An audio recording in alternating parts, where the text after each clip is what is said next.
Other than the break series, this video will do more for your pool game than all other videos, mine, theirs, everybody's videos put together. But that's only if you hear me. You gotta hear me.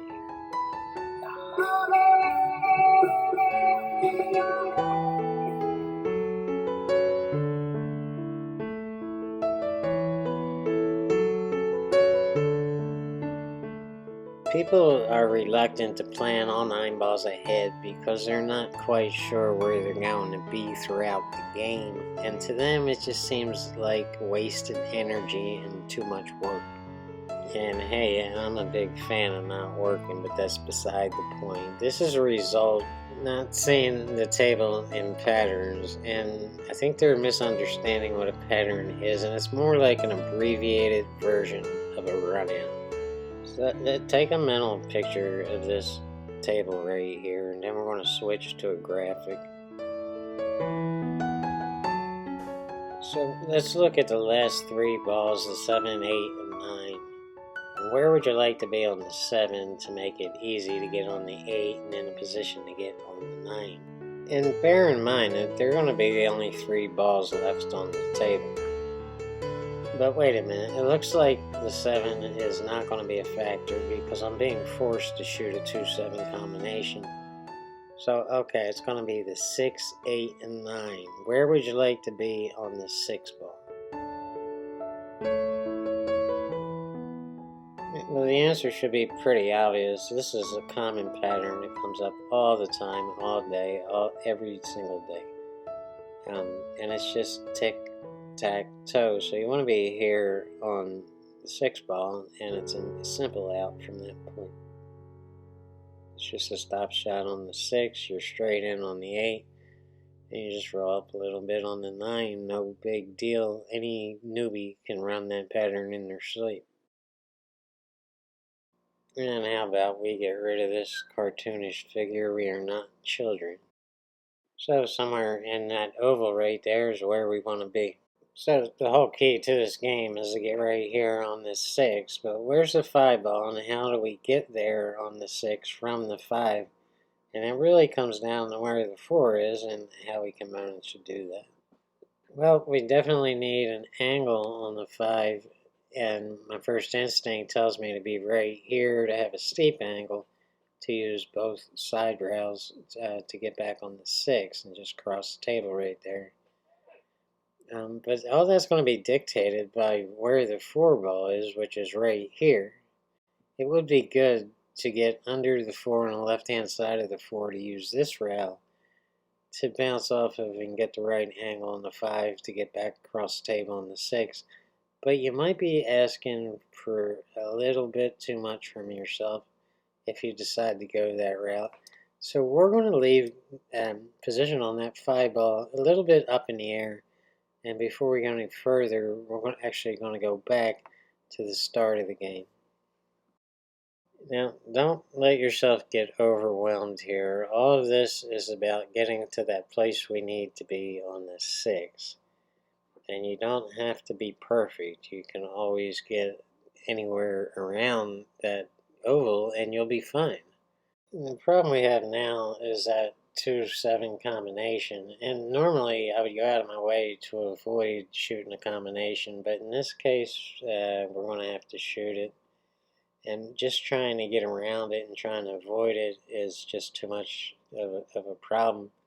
So it's best to just stay safe, try to get it as straight as we can on the 2-7 and shoot the combination while remaining in control of the 2 ball and the cue ball when we shoot that combination. And since it's been a little while, I want to give you a real life perspective in what we're looking at right here. So the whole reason I conceded to shooting the combo is because I can't hold this cue ball, not at this angle and this distance. I can't. I would love to get here, but it's just impossible to do. So knowing we're going to shoot the combo, I also can't go 2 rails back on it, or 3 rails actually, on this side because that 3 ball's in the way. So yeah, we're going to have to pull this cue ball back to get in line with this combo, and it should look something like this.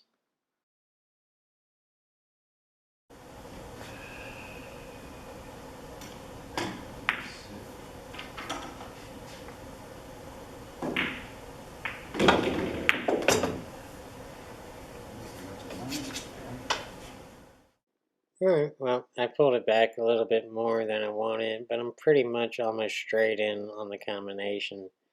So as long as my stroke is straight, I think I can keep control of both the cue ball and the two ball while actually having a bonus and getting a perfect angle on the two to get back on the three. This is a big old mess. Do you remember the four ball line? Well, that line is key to getting right on that five ball and just bouncing one rail off to get kind of a steep angle to go across table on the other side to get that stop out on that 6, 8, and 9. So that plan was never carved in stone, and I didn't want to get high on that five ball because there's so much can go wrong if we do that. For now, the best way to get right on this four ball line is to come up a little bit short on that three ball line, a little bit on the left hand side of it, and just go one rail and kind of draw it back into that four ball line. But I didn't have the right angle on this two ball to get that position on the three ball, so I decided to go two rails on the three ball to get back on that four ball line. And that'll make a little more sense to you after I shoot this two ball.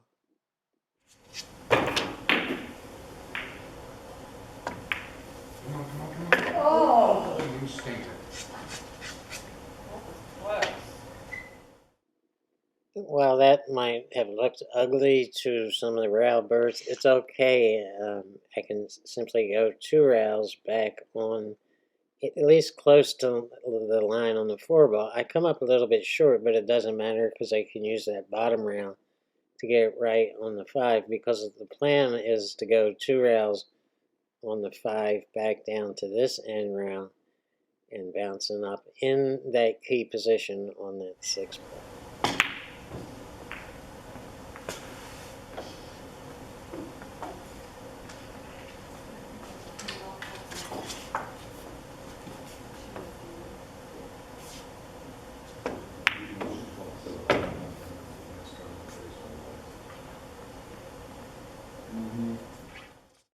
A lot of guys will try to go two rails here, and it's a bad idea because you're never going to decrease that angle enough to get right on that five ball.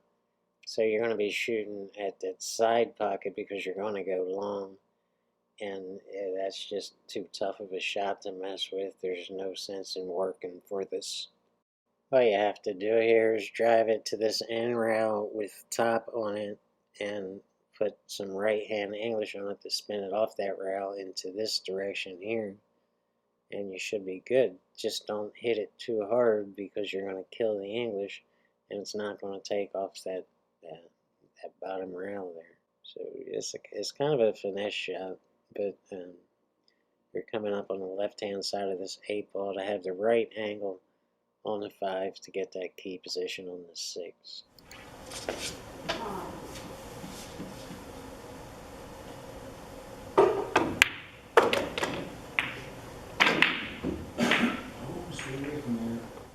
We're going to let this run through from the 1 through the 9 ball, and when that's done, I'm going to put a new outro on here that you might not want to miss.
I think a lot of people have the ability to train their bodies to do it right, but they don't have the ability to train their brains to do it right.